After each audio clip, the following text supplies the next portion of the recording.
not in compared to, but with 19% of these living in a house that didn't even meet an acceptable standard. And what this standard is that you have at least one basic household facility is unavailable. So if you have at least one unavailable, the standard that the government puts forward is that is not acceptable. So one of these basic facilities could be a facility for preparing food. So let's say your kitchen's not working.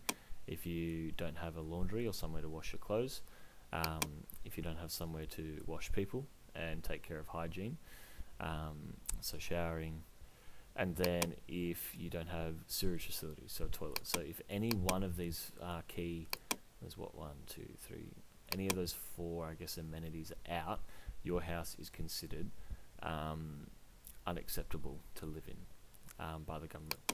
So this number is increased to 37% in rural and remote communities. So again, everything gets worse. The further out west you go, the further remote that you become.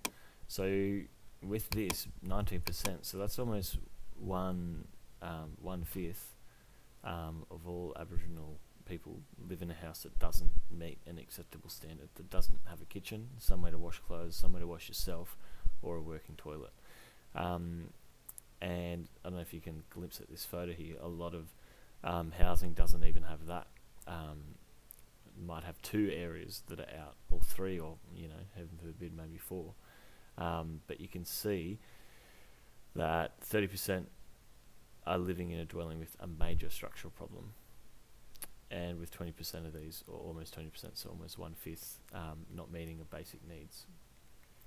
So that's a pretty big number. 20% of Indigenous Australians live in overcrowded dwellings, compared to 6% of non-Indigenous people. So this means you are 3 times more likely to be overcrowded if living in an Aboriginal and Torres Strait Islander household, and this increases to 34% in rural and remote areas. Now, why overcrowding is important, or considered an area of social exclusion, is especially if can you imagine, a typical 3-4 bedroom house. There's usually one person per each bedroom. If you're living in an overcrowded house, can you imagine having an additional person in each of those bedrooms? So you got a 3-bedroom house with 1 toilet, 1 living area, and you're housing 6 people. When it gets overcrowded, it shows that your life outcomes become worse. You're more likely to get sick. You're less likely to eat well. And a lot of these other things come into play, that if your house is overcrowded, your life outcomes tend to decrease. So that's why that one's an important area there. The social survey data reading that you got, I think, in lesson 6, maybe. Yeah, I think it was the one where you did the tables off. According to that, 29% of Indigenous Australians aged 15 or over had been homeless at some point in time. 30%. That's massive. That's nearly 1/3 of a population of people. So that's quite a lot. By 15 and over, so by age 15, homeless. If you compare that to a general social survey that I found as well, this was the last time this data was recorded, the 2022 one, because they do it every 7 years. The 2022 one's not out yet.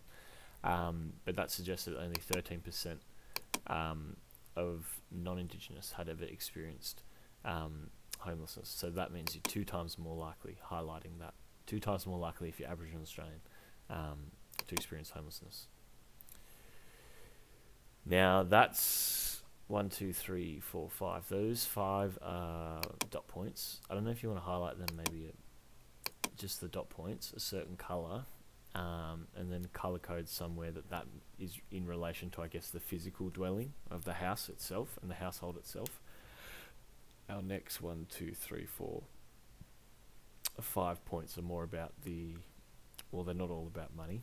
I think the next 3 are about money, and then these last 2 are more so, I guess, about welfare, to do with housing. So there's different areas. So if we look at the median adjusted, so median's the middle number. So if you have high, low, and all the numbers in between, median's the middle. So when the Australian Institute of Health and Welfare did the weekly household income of all Indigenous Australians aged 15 and over, it was 623. Now this is per week, and this is the household income. So not just one person's salary, but the household income. And this is compared to 935 for non-Indigenous. So this would indicate that Indigenous median weekly income was 33% lower, and that non-Indigenous are 1.5 times higher in terms of their salary and income. So they earn 1.5 times more than non-Indigenous people.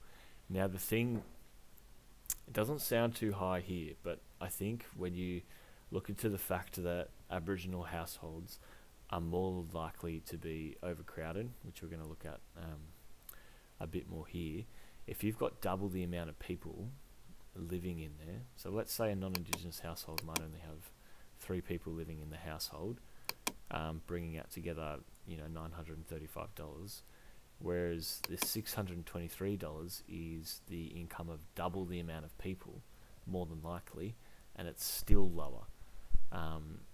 So if you were to double the amount of people here within that same household, if it was non-Indigenous Australian, you're probably looking at about 1,800 there, which is 3 times more this, not 1.5 times. So this is where, although this stat doesn't look too big, I think it's a lot more of a big deal than it is, due to that fact that non-Indigenous Australians have a lot less people in their household compared to Aboriginal Australians, and yet they're still very far behind in terms of income. So that's just important to note.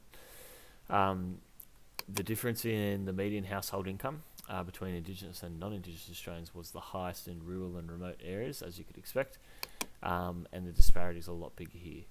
Non-Indigenous Australians earning $1,123 on average, compared to about $286 for non-Indigenous, for Indigenous, sorry. So this is the ATSI number. You might want to draw ATSI there and draw a little arrow. So this means that there's a difference of 4 times in the median income difference. Okay, so 4 times the amount.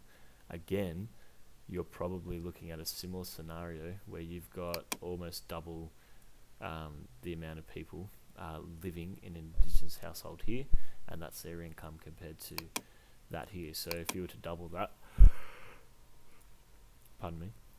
if you were to double that, that's almost 10 times. So it's crazy difference here. Next point here, 48% of Indigenous Australians aged 15 and over, they reported that no one in their household could raise $2,000 for an emergency in 1 week, and that more than 1 in 4, so 26% of these people, reported their household had cash flow problems in the last 12 months. Now the reason this is important is that, I've put it in brackets here, the government sort of states that the inability to raise emergency funds are 2 measures, as well as experiencing cash flow problems, are 2 measures of financial stress widely used to assess income vulnerability. So if you're in a household that doesn't have an emergency fund, whether that's someone's in between jobs, the car breaks down and you've got to buy a new one, all those sorts of problems that might occur on the day-to-day, it's an indicator of social exclusion. Not being able, in terms of housing and household income, not being able to have that emergency fund ready. So I guess where this goes is that you're 4 times more likely to not be able to raise that $2,000 if you're Indigenous. So we've got 48% here, and then 12% if you're non-Indigenous. So only about 1/10 of the population that's non-Indigenous can't afford the 2,000, whereas you've got almost half of the Indigenous population not being able to do that. It's huge. Now these last 2 aren't to do with household income, so you might want to highlight these dot points in different colour again. But Aboriginal children, they make up 36% of all the children living in out-of-home care. Now that makes them 10 times more likely to experience out-of-home care, as we know, because 3% of the population is Aboriginal Australian, and the fact that 36% make up out-of-home care. That's 10 times. It's the same statistic or similar number to the justice system one. So you're 10 times more likely to be in out-of-home care if you're Aboriginal Australian. That's a huge disproportionate over-representation there. A lot of people, if you want to write this as an arrow here, a lot of people in Indigenous communities refer to this as the second stolen generation, because not only did you have the first stolen generation committed by the Australian government in a racist policy, but you have now that perpetuating cycle of kids being taken out of their homes in especially rural and remote Aboriginal communities due to a lot of reasons, like housing being really poor, as you can see in this image here. It's not a very safe place to raise a child, but again, limited or no social supports for that family to help them out there. So a lot of Aboriginal children are still being taken away from their homes to this day. And so that's why they refer to that as the second stolen generation. And our last point here is that Indigenous people are 15 times more likely to be sleeping rough or living in improvised dwellings, which is very much what this looks like. So 15 times more likely sleeping rough. So to me, that's pretty much homelessness. Okay? Or very close to being homeless there. Almost 15 times more likely. It's huge. Now, to cap this off, there is a reading I'll get you guys to do. I'll print it out and leave it on the library counter. But that's just to help top up your understanding of this. It's looking at Indigenous housing in the Northern Territory. All these rates are really, really bad and really high. But again, the Northern Territory, whenever you compare that state's data, it's even higher again. Now, the implications for housing in relation to your life chances are as follows. You got the human rights abuse, number 25, the idea that everyone has a right to adequate standard of living for their health and well-being, including food, clothing, and housing. Okay, so that's the human rights breach in the implication for their life chances. Now, Aboriginal Australians definitely experience social exclusion here, because 37% live in a dwelling with a major structural problem, and up to 27%, or 1/4, with at least, so 1/4, with at least one basic household facility, that should say unavailable. If you can add that in, unavailable. Okay, so again, that's your clothes, sewerage, washing yourself, so bathroom, and kitchen, being able to prepare meals. So less than half, furthermore, 34% live in an overcrowded dwelling. So yes, there's definitely human rights abuse there, and there's evidence there of social exclusion. So what this table does is it's pulling all the data here and putting it into, a table which is telling you how this implicates their life chances.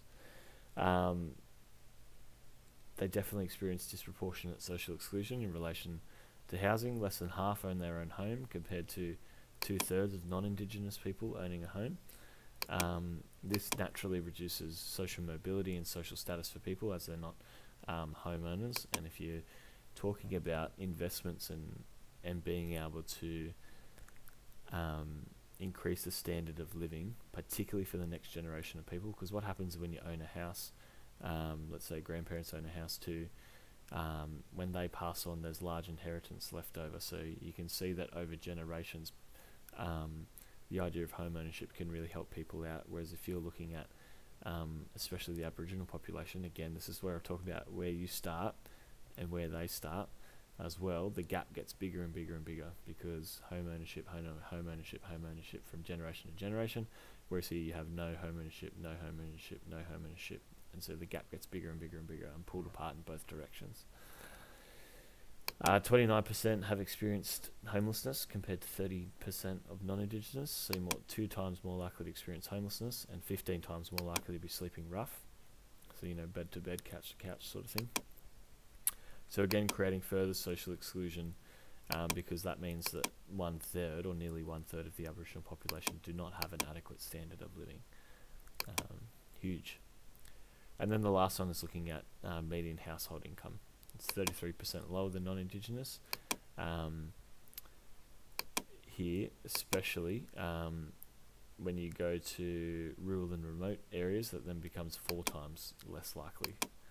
Now, an important note that I've made here is similar to what I was saying before, because the household income, it's disproportionate due to the overcrowding. So that exacerbates the issue of the small income, because you've got, and this is what I mean by rough dwellings. Look at this. This is a Northern Territory family that's living like this.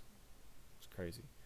But because you have the overcrowding, you have double the amount of people, so you have double the amount of income, but it's still significantly less. So that's just a big thing to keep in mind. But anyway, this is housing. A lot of stats there. But yeah, we'll move on to healthcare in the next lesson. Thank you.